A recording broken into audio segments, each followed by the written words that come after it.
कुछ ही महीनों में शर्मीली को इस बीमारी से छुटकारा मिल जाता है। अब वो बहुत खुश थी। अब वो गबरू को भी बहुत प्यार करती थी। अब वो खुशी खुशी अपने परिवार के साथ रहने लगी।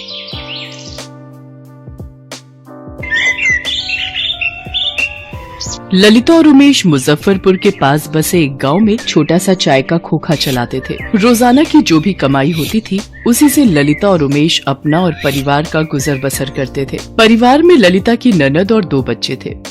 ये लो भैया जी आपकी चाय। उमेश भाई जरा एक चाय और मठरी देना। ये लो भैया जी।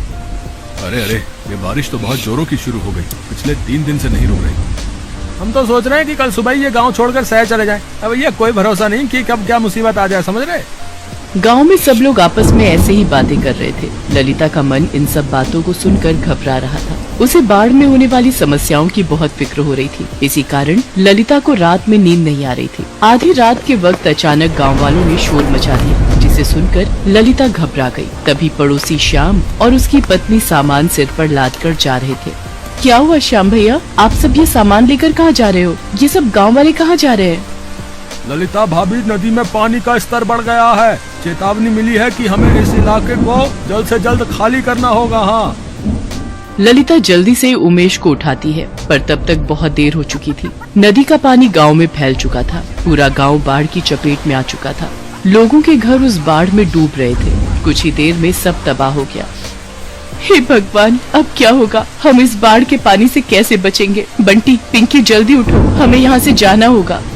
भाभी, ये सब क्या हो रहा है? बाढ़ में हमारा पूरा घर डूब गया है।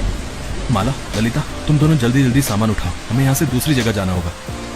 जिसके हाथ में जो सामान आया उसने उठा लिया। पानी का स्तर लोगों के सीने तक पहुंच गया। चलते चलते उमेश, ललिता दोनों बहुत थक गए। उनकी जान पर बनी हुई थी। उमेश ने बेटे को कंधे पर बिठा रखा था। बहुत दूर तक चलने के बाद भी उन सबको कहीं कोई शौचालय नहीं मिल रहा था। माँ, मुझे बहुत जोरों की लगी है, मुझे जाना है। सुनो, तुम वहाँ किनारे तक आओ, मैं सामने आड़ में से शौच करवा देती हूँ।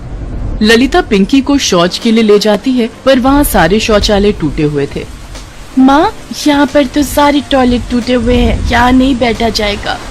सारे शौचालय टूट चुके थे। ललिता ने बाढ़ के पानी में बड़ी मुश्किल से पिंकी को शौच करवाया। वो तो बच्ची थी, वो तो इस बात को मान गई, पर बड़ी महिलाओं का क्या? वो कहाँ पर शौच करे? यही परेशानी का सबसे बड़ा कारण था। ललिता, उमेश और बच्चे बाढ़ में आई इस समस्या को झेलते रहे।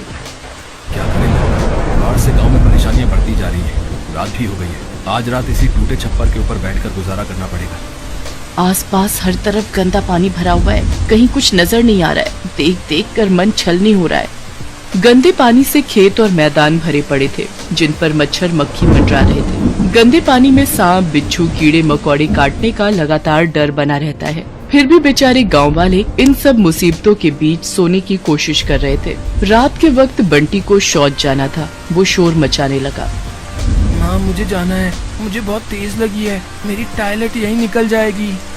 तुम लेटी रहो ललिता, मैं बंटी को यहीं पास में कोई साफ जगह देखकर करवा दूंगा। उमेश बंटी को शौच कराने ले जा रहा था। अंधेरे में उसे दिखाई नहीं दिया। बाढ़ के गंदे पानी के कारण जमीन बहुत कीचड़ और फिसलन से भरी हुई थी। अचानक उमेश का पैर फिसल जाता है और उसको बहुत चोट आती है। हे भगवान, बाढ़ में ये क्या अनर्थ हो गया? कितनी चोट आ गई। क्या करूं ललिता, अंधेरे में दिखाई ही नहीं दिया। भाभी, अगर शौचालय खराब नहीं होते तो भैया के ये चोट ना लगती। बाढ़ का पानी उतर भी जाता है तो उसके बाद भी शौचालय तो हमें मिलने से रहे। गांव के सारे शौचालय टूट चुके हैं। वो देखो, सड़कों पर, नदी किनारे, खेतों में, जिसको जहाँ जगह मिल रही है वहाँ वो शौच के लिए जा रहा है। ऐसे तो बीमारी और संक्रमण बढ़ जाएगा। हमें कुछ तो करना ही होगा भाभी। हम औरतों के लिए तो ये बहुत परेशानी का कारण है। तो चिंता मत कर माला, सुबह होने दे। हम इस समस्या से निकलने का कोई ना कोई उपाय सोच ही लेंगे। सामान में मैंने थोड़ी हल्दी रख ली थी, लाओ मैं तुम्हारी चोट पर हल्दी भरकर पट्टी बांध देती हूँ। बेचारे उमेश और ललिता अपने परिवार के साथ इस बाढ़ में बहुत दुख झेल रहे थे, पर ललिता हिम्मत नहीं हार रही थी। उसे शौचालय की समस्या के लिए कुछ न कुछ उपाय तो सोचना ही था। अगले दिन ललिता सुबह उठी और बाढ़ में टूटे हुए पेड़ों की लकड़ियों को काटने छिलने लगी। ललिता, तुम क्या कर रही हो? भाभी, तुम्हें तो पता ही है, बाढ़ में हमारे गांव के सारे शौचालय टूट चुके हैं। बंटी के बापू के भी कल पैर में चोट लग गई। हम महिलाओं को भी खुले में शौच करने में कितनी दिक्कत आ रही है। मैं सोच रही थी खुद से ही क्यों ना एक लकड़ी का शौचालय तैयार करें, ताकि वो हम गांव वालों के कुछ तो काम आएगा। हाँ ललिता, ये बात हमारे दिमाग में क्यों नहीं आई? मेरी बहू गर्भवती है, उसे तो बार बार शौच जाने की जरूरत होती है। वो इस बाढ़ में बहुत परेशान हो रही है। अगर ये लकड़ी का शौचालय बन जाए तो हमारे दिन कितने आराम से निकल जाएंगे।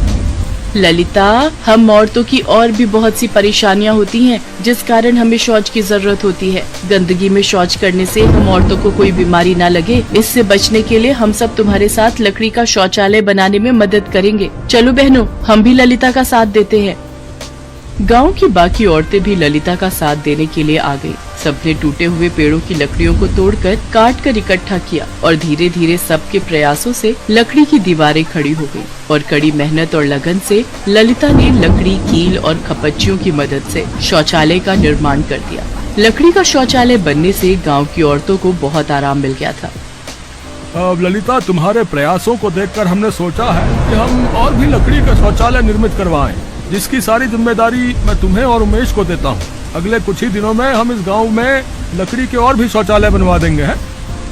धीरे धीरे सब कुछ ठीक हो जाता है और गांव में अब लकड़ी के शौचालय बन चुके थे, जिसकी पहल ललिता ने की थी। अगर ललिता जैसी हिम्मत हर व्यक्ति में आ जाए तो वो किसी भी परेशानी का सामना आसानी से कर सकता है। ये बात ललिता ने साबित कर दी थी।